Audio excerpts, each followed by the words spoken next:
Wherever you sit, stand, whatever you touch, there is memory and transaction happening all the time. It must be a conscious process. If it's a compulsive process, then you will pay the price for it. It is not that this is sin, that is sin. The question is, what is your priority in your life?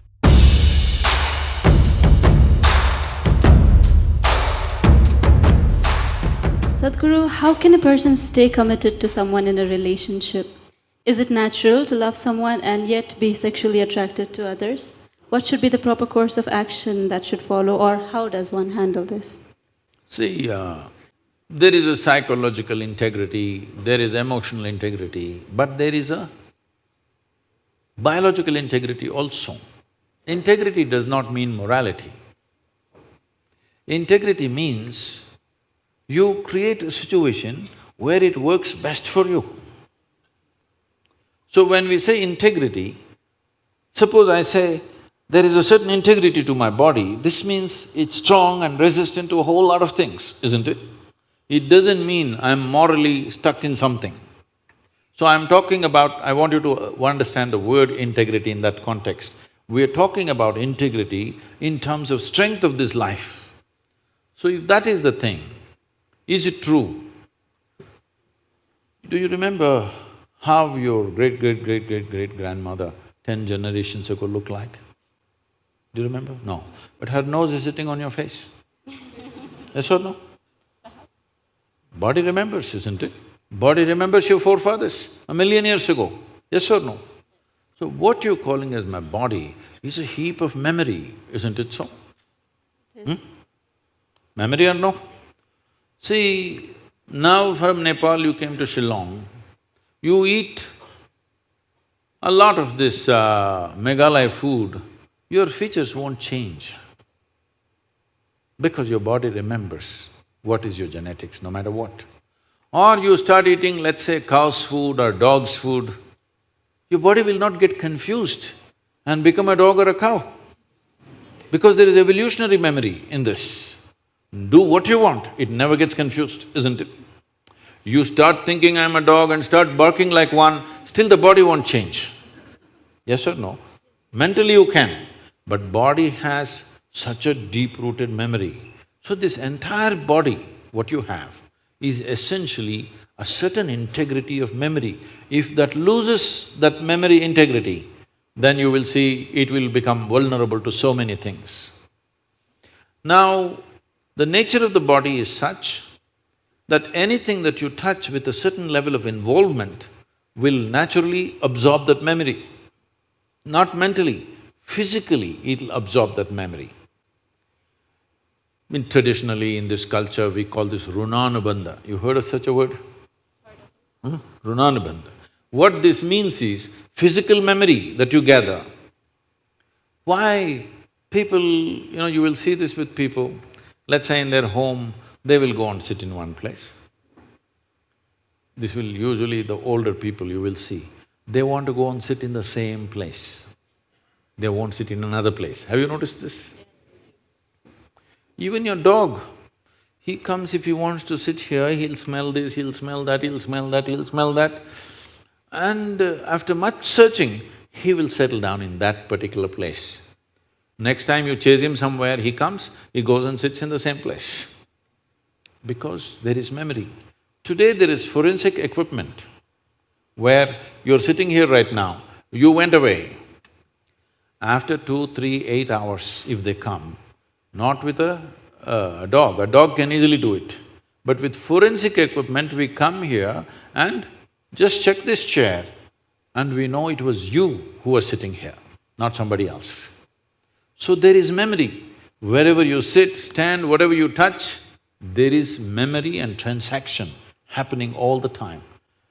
Well, you come from Nepal, in India also it's very much there, in south is very strongly there, north maybe it's become weakened. People never give salt to another person. Do you know this? Here also? If somebody gives you salt, you say, please keep it there. Because there are certain materials which transmit memory much better than others. Salt, sesame seeds, lemons, like this if you give traditional people, they'll say, keep it there, I will take it. because they don't want to develop runanubandha with you. Now, in India, if you see older generation of people, if you try to shake their hands, they'll do like this, because they don't want to get runanubandha with you. Because the idea is to keep the integrity of your body's memory in such a way that it doesn't become vulnerable to other things, that you become a very integrated life. If you want to nurture yourself to be a certain possibility, then you have to maintain the memory integrity. This is what runanubandha means. You keep your physical memory to the minimal. A sexual interaction is something where a huge amount of memory is taken from one to the other. So, always, not in this society, everywhere else, forever people saw the advantage of keeping that memory to the minimal.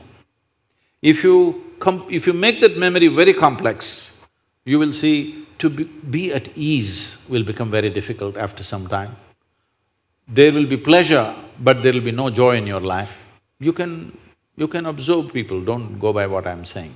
You can observe people, they will have pleasure, they will giggle all the time, but you look at them, there is no joy in them, there's no ease. Because the ease will go away with excessive memory. This is not only with sexuality, there are many other things that you do like this. Right now you see this very much in the Western societies. Wherever I go, especially in America, people will come, Sadhguru, where is my hug? I say, it must be with you. Why is it with me? It is not like at a certain moment when you feel close to somebody, you hug them. It's like all the time you have to touch people. Because today's psychiatrists are analyzing these things and saying that is because they have not been sufficiently touched by their mothers and parents at an early age. When they grow up, they're desperately longing to touch somebody all the time. All these things have a serious impact on one's life. How much physical contact when the child is born, this will determine how much physical contact they will long for later on. And the memory of what an infant picks up from the mother at that time, because till a child becomes 4.5 years of age, in many ways, energy-wise, it's not a separate life. It's still attached to the mother's body. Actually, if by nature if people go till then, they must be drinking the mother's milk and connected up to 4.5 years, that's how naturally it was. So, the energy doesn't mature at that time, more and more memory that you get from the mother is better and better to strengthen this. But once the child begins to move out and becomes an individual, life is organizing itself. People come to me and say, Sadhguru, can you bless my daughter, can you bless my son? First thing I ask is, how old? If they say 15, 16, 18, all right. If they're over 21, I say no. Because me blessing you, blessing will not go to your child. You may still think emotionally that's my child, but as far as life is concerned, it's become fully separate. Generally, the course of life is considered to be approximately 84 years or 1008 cycles of the moon. The cycles of the moon and our body is very directly connected. Only because our mother's bodies were in sync with the cycles of the moon, we are born, otherwise we wouldn't be born, isn't it? Hello? So, a full life is considered 1008 cycles of the moon, which will approximately considered as 83 to 84 years. So if one crosses 84, it's considered a full life. In this, the first quarter is the only time when it is connected to parentage. After that, the child must move, because energy-wise, you cannot connect those two lives anymore. So that is when the longing, if you have not created enough integrity within yourself, the longing for another body multiplies. Even though the hormonal phase may be higher between 15 to 20, the longing to bind and bond with somebody increases after 21 years of age, because unknowingly you're like a satellite who fell off the main mother. You come off the motherboard. Now you want to attach to something unless you find some integrity. This is why between 12 and 18, one must do lot of sadhana to strengthen the body, so that you don't desperately bind yourself to something or somebody. You must consciously, if you wish to take a partner, it must be a conscious process. If it's a compulsive process, then you will pay the price for it. This is not a question of morality. It is not that this is sin, that is sin. The question is, what is your priority in your life? If your priority is to make this life rise to a higher possibility, then you must be conscious. If you want to somehow live and go, it's okay.